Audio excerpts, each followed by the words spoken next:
When I first started making videos nearly 2 years ago, I had no idea people would be sending me in their personal stories to share with the world.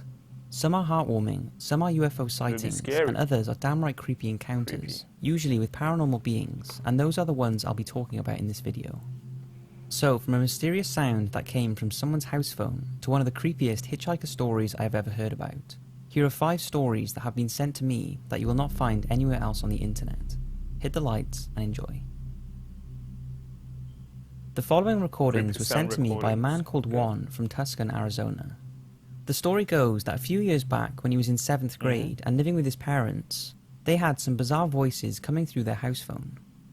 It all started when one day he heard a voice and thought the phone had not been hung up properly. However, the unexplained voices and what sounded like a radio transmission became a regular occurrence. The family could not figure out what was going on, but assumed the phone was malfunctioning and picking up radio signals.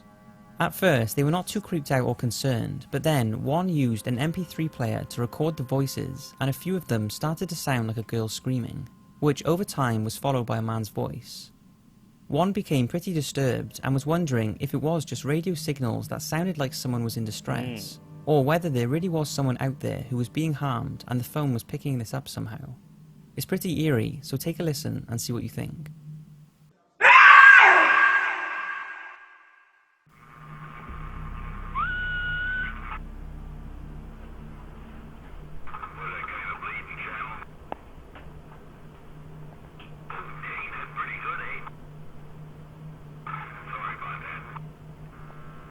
Yeah, it's pretty creepy.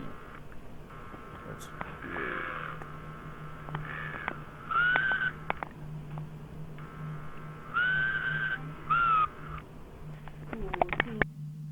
Eventually, the sounds stopped and the family forgot about them. They replaced the phone, and that was pretty much the end of it. Fast forward a few years, and Juan listened back to the sounds and was reminded how creepy they really were and wants some kind of an explanation. I don't know what it could be, but hope it was just the phone picking up random signals that happened to sound like someone and wasn't actually a person in trouble. What's your thoughts? Maggie. This next story was sent to me by someone who wishes to remain anonymous, so I'll call them Maggie. Maggie's mother was a practicing Wiccan, so she grew up privy to the supernatural, although she had no interest in it herself, and her mother never pushed her beliefs onto her. Anyway, as Maggie grew up in a quiet hometown in the US and finished high school, she was eager to leave home and explore other states. Always being a bit rebellious, once out of sight of her parents and in a place with no supervision, she got into trouble often. But Maggie became increasingly ashamed of some of her actions and never shared her experiences with anyone back home. She eventually realized her lifestyle was getting out of control, so flew back home to her parents, confident no one would find out the full extent of what she had done. Once home, Maggie shared some of the stories of her adventures with her parents, who were unaware of what she had really been getting up to. After this, her mother felt the need to reconnect with her daughter, and her way of doing this was to hold an Ouija board session, which was not an unusual request, as Maggie had participated in these several times before, although they did make her feel uneasy. Maggie agreed to the session, and her mother asked the board to speak to her deceased father, which is how she usually started.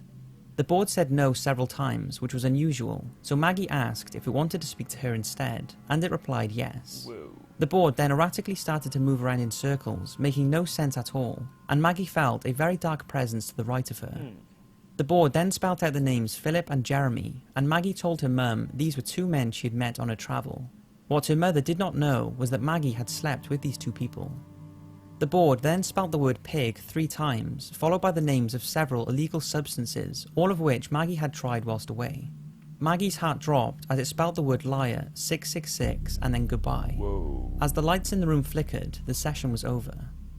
Maggie said there was absolutely no way her mother could have known all of the things that the Ouija board spelt out, and is convinced the board was trying to hurt both of them. She knew she had to tell her mother the truth, but this was not the end of it. Maggie started to experience vivid nightmares of a tall, dark, shadowy figure who was trying to lure her to a place that she couldn't get back from. And one night, she woke up to find all of the lights in her room on, even though they were turned off when she went to bed, and the curtains were floating 4 feet from the ground. Maggie screamed as her mother came running in and shouted, "That is enough, stop it, stop." Thinking her daughter might be in danger, she suggested another Ouija board session to try and find the answers. During the session, the shadowy figure from Maggie's nightmares identified himself as a servant of the devil, spelling his name as Maz. After doing some research, Maggie's mother found a way to cleanse her daughter and their home of this evil by performing several rituals, and the dark energy seemingly disappeared.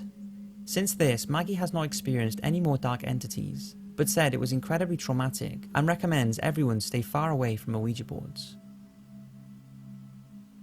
The California State University is composed of 23 different campuses, one of which is the Channel Islands campus that was built in Camarillo in 2002. While freshman Ely had some interesting stories to tell during her time there. She was living with 5 roommates who slept in 2 separate rooms that were divided by a thin wall. But not long after moving in, Ely's bed started to shake late at night. She thought it was due to the thin wall and the bed on the other side. However, while talking to the girl whose bed was on the other side of the wall, she discovered that her bed also shook randomly late at night.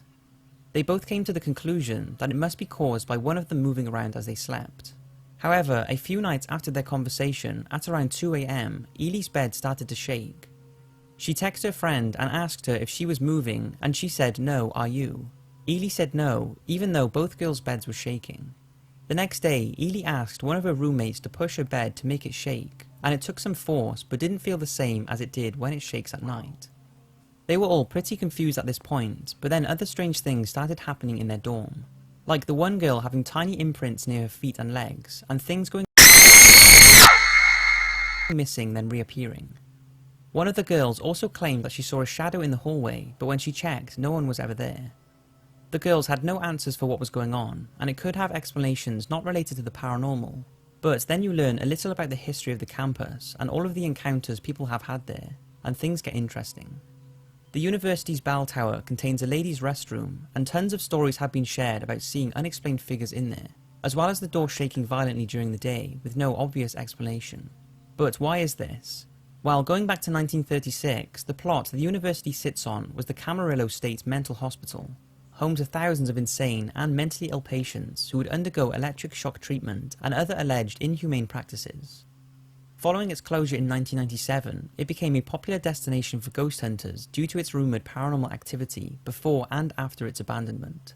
Like 2 former nurses who worked in the hospital who both described being grabbed roughly and shaken by an invisible entity, and others who claimed to have seen apparitions and feelings of dizziness, headaches and nausea whilst working there.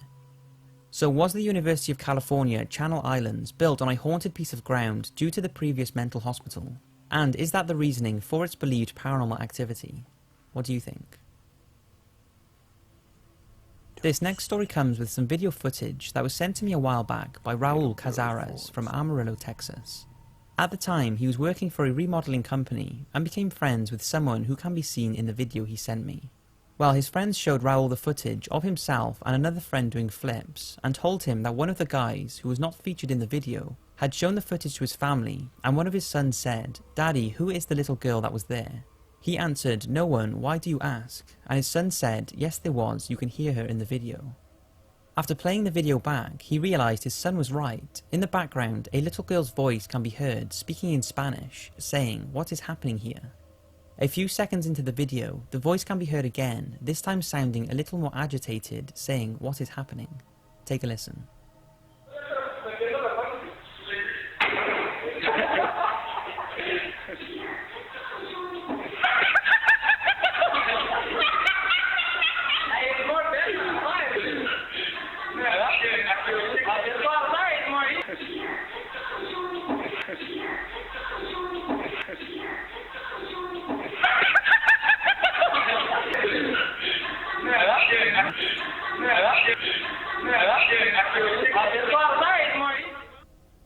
You're probably thinking it could have been a radio, but Raul has said that no radio was on.